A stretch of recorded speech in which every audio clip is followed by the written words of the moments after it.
किसी ने बड़े कमाल की बात कही है कि जीवन मिलना भाग्य की बात है और मृत्यु होना समय की बात है और मृत्यु के बाद भी लोगों के दिल में जीवित रहना कर्मों की बात है। नमस्ते दोस्तों, मैं हूं आरजे दीपक। एक डॉक्टर साहब अपने अस्पताल में दौड़े चले आ रहे थे। जितनी स्पीड में चल सकते थे भागे चले आ रहे थे।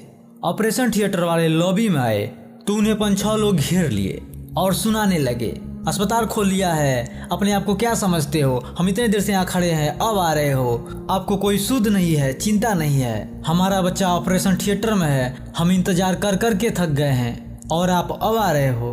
डॉक्टर साहब ने कहा मुझे जाने दीजिए, मुझे काम करना है, और वो लोग सुनाए जा रहे थे। डॉक्टर साहब, अगर आपका बेटा होता तो क्या आप इतने लेट आते? आप भागे चले आते, आप जल्दी चले आते, ये करते वो करते। डॉक्टर साहब को बहुत कुछ कह दिया। डॉक्टर साहब ने कोई रिएक्ट नहीं किया, वो दौड़े चले गए ऑपरेशन थिएटर में।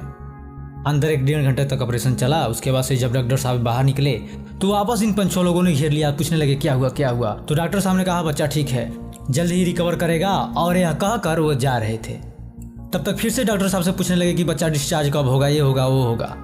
डॉक्टर साहब ने कहा ये सारे सवाल नर्स से पूछ लीजिएगा, मुझे जाने दीजिए।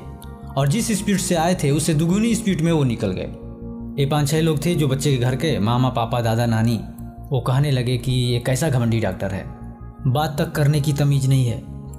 कुछ देर बाद नर्स आई, बच्चे का हाल बताने लगी। वो लोगों ने कहा बच्चे का मत बताओ, पहले इन डॉक्टर साहब के बारे में बताओ, ये इतना स्ट्रिक्ट क्यों, इनके अंदर इतना गुस्सा क्यों, इनके अंदर इतना घमंड किस बात का है। सीधे मुंह कुछ बात नहीं कर रहे हैं, आ रहे हैं तो कुछ नहीं बोल रहे हैं, और जा रहे हैं तो कुछ पूछने पर बता नहीं रहे हैं। इन्हें इतना किस बात का घमंड है? बहुत सारे डॉक्टर हैं और ये तो हम मुसीबत में थे तो यहाँ आना पड़ा।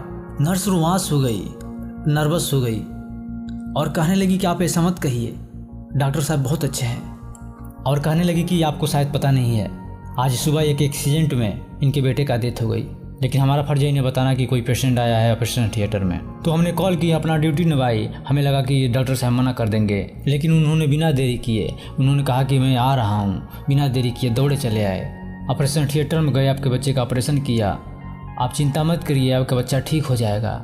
वापस डॉक्टर साहब दौड़ के गए क्योंकि संध्या होने वाली है, शाम होने वाली है और डॉक्टर साहब को अपने बेटे का अंतिम संस्कार करना है।